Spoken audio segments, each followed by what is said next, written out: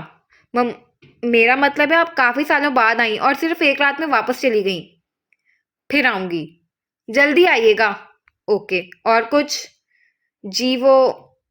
کیا بات ہے فروا، کچھ کہنا چاہتی ہو؟ جی آپی، وہ ایک بات کرنی تھی آپ سے۔ کہو، میں سن رہی ہوں۔ نہیں، ایسے نہیں، آپ گھر آئیے گا، میں پھر بتاؤں گی۔ اوکے، پلیز جلدی آئیے گا۔ فروا، کوئی پریشانی کی بات تو نہیں ہے؟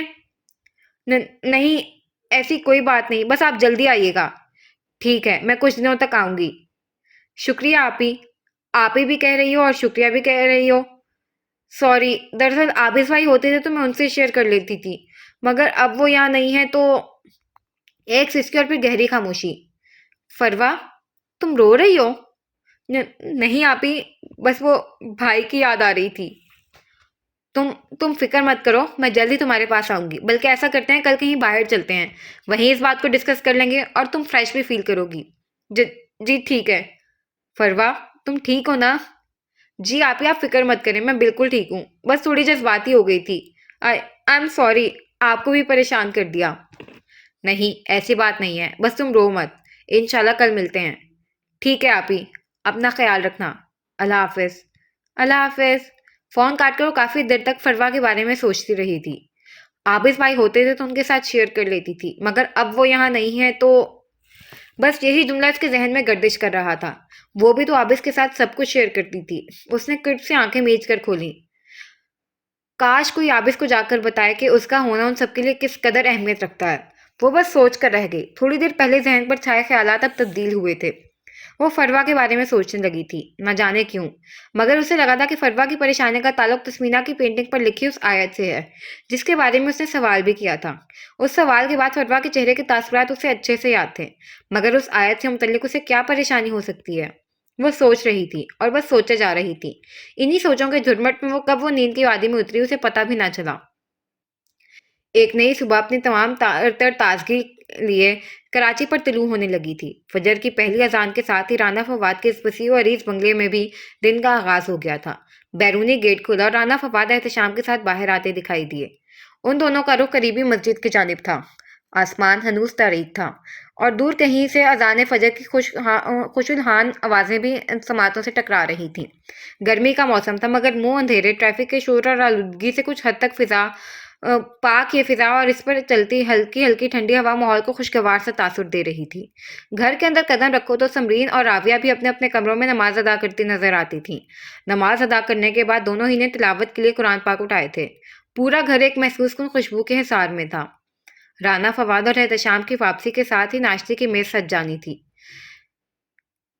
جس کے بعد وہ دونوں آفس کے لیے نکل جاتے۔ راویہ اور سمرین دیگر کاموں میں لگ جاتی۔ راویہ اس گھر کا مستقل فرد نہ تھی، لیکن مگر اس کی غیر موجودگی میں بھی اس گھر کا یہی معمول تھا۔ منظر راویہ کے روم کا تھا، جہاں اس وقت وہ صنم سے ویڈیو کال پر مصروف تھی۔ تسمینا آپا سے بات ہوئی میری، بتا رہی تھی تمہارے آنے کا، لیپ ٹاپ اسکرین پر نظر آتے چہرے نے کہا تھا۔ جی، گئی تھی میں خالہ جان کے یہاں۔ کوہنی کے بیڈ پر لیٹے، نگاہیں لیپ ٹاپ کی اسکرین پر جمائے وہ صنم سے مخاطب تھیں۔ بہت اچھا کیا، کتنا عرصہ ہو گیا تھا تمہیں ان سے ملے؟ صنم مسکرائی۔ راویہ نے مدھم سا کہا۔ اچھا، میں تمہیں بتانا بھول گئی، دراصل تمہارے بابا کہہ رہے تھے کہ اکرام نے بلوایا ہے تمہیں۔ انہوں نے جیسے اچانک ہی یاد آنے پر کہا، بلکہ راویہ کے سر پر بم پھوڑا تھا۔ واٹ؟ وہ ایک دم سے اٹھ بیٹھی تھی۔ کیا ہوا؟ ایسے کیوں ریئیکٹ کر رہی ہو؟ میں نے آپ دونوں کو پہلے انکار کیا تھا ممی، اتنا سب کچھ ہو جانے کے بعد بھی مجھے بابا ان کے یہاں جانے کا کہہ رہے ہیں۔ اس کے ماتھے پر شکنوں کا جال سا بنا تھا۔ راویہ بیٹا، وہ بھائی ہیں تمہارے بابا کے، اور لڑائی جھگڑے کہاں نہیں ہوتے، اور پھر انہوں نے معافی بھی تو مانگی تھی نا۔ ممی، آپ بھول گئی ہوں گی اس بات کو، مگر میں نہیں بھولی، اس نے تلخی سے کہا۔